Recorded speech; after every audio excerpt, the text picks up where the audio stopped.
Well, listen, let's take it there then. I have to ask you, Katt Williams. He recently pulled a Jaguar Wright and was just doing a lot of truth telling. Want to know what's interesting? Go ahead.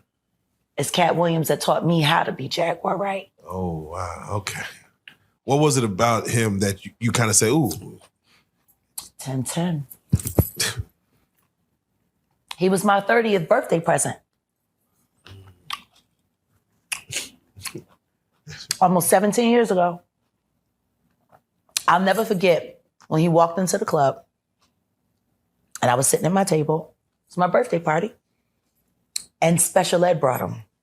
Shout out Special. And me and Ed were celebrating our birthdays that year for the Taurus Affair that we used to do in Miami Beach every year. And Katt was playing the amphitheater and he wanted to meet me.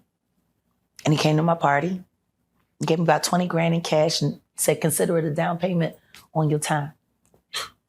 And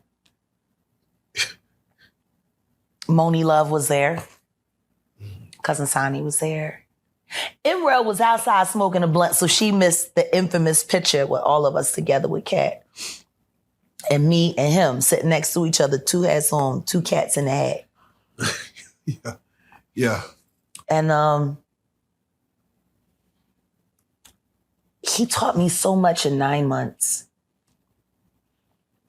Walking away was hard, but it was when the Illuminati first started coming after him. And I'll never forget the day when they breached the house. And I left. You know, back in that moment, Katt was still wearing Kevlar to bed. To bed. I would get in bed with him at night and he would have Kevlar on. Wow. In bed.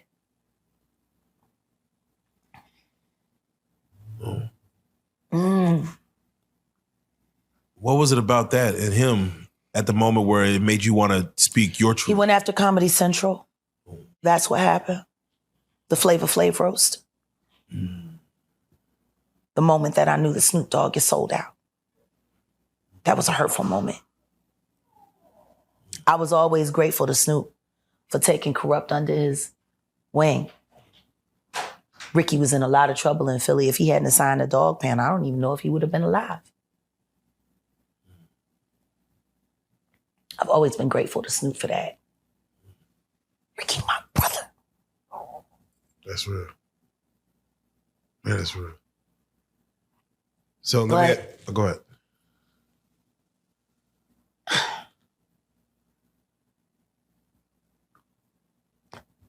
They wanted Katt to humiliate Flav. Like humiliate him. Like no holds barred. And they sent a bunch of coon nigga jokes. And I'll never forget watching Katt in the office downstairs at the house in Marina Del Rey. And he's sitting there looking at the fucking script and just shaking his head. And then the next thing you know, the phone rang and I'm standing there in the office in the doorway and I'm like, are you all right? And he picked up the phone and it was the fucking CEO of fucking Comedy Central. And I listened to him threaten to kill him. He said, I'm not doing this. You are not going to get a black man, a real black man, to agree to do this to another black man for Jewish dollars. It was a terrible day. And then that's when all the incidents started happening. Them sending people to the house. Them putting plants backstage at the shows. I mean, I was on tour with him for American Hustle. Right. I was on set for First Sunday. Right.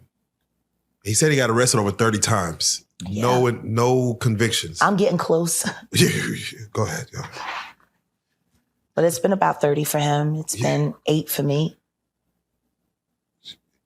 Yes. He beat felony. I beat felony.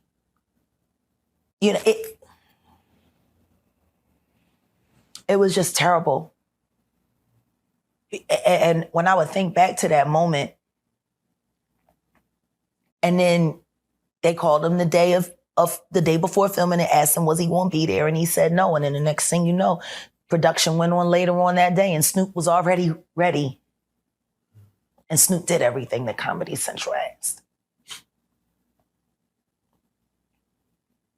That Flavor Flav roast was Katt's. That was his moment.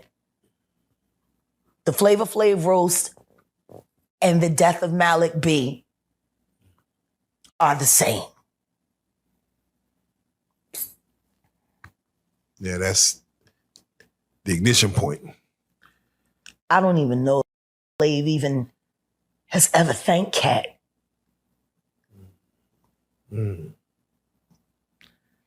Because he put it all on the line for his respect. Snoop just slid right in. And Katt still talked to Snoop. He never treated Snoop different. He just was, they were still playing basketball, together. Like, I'll never forget when we was all in Atlanta, when we did the show in Atlanta, and we had got off the plane because we were, flying on his private plane at the time, and, checked into the Ritz-Carlton, and we went to the studio with DJ Drama, and we were writing. I was ghostwriting, because I was going to sign to Katt's label. I was going to be the first female art. Oh, yeah. Yeah. That was the day that T.I. roughed up Tiny in the studio, and everybody tried to pretend like it didn't happen except for me. Oh, wow.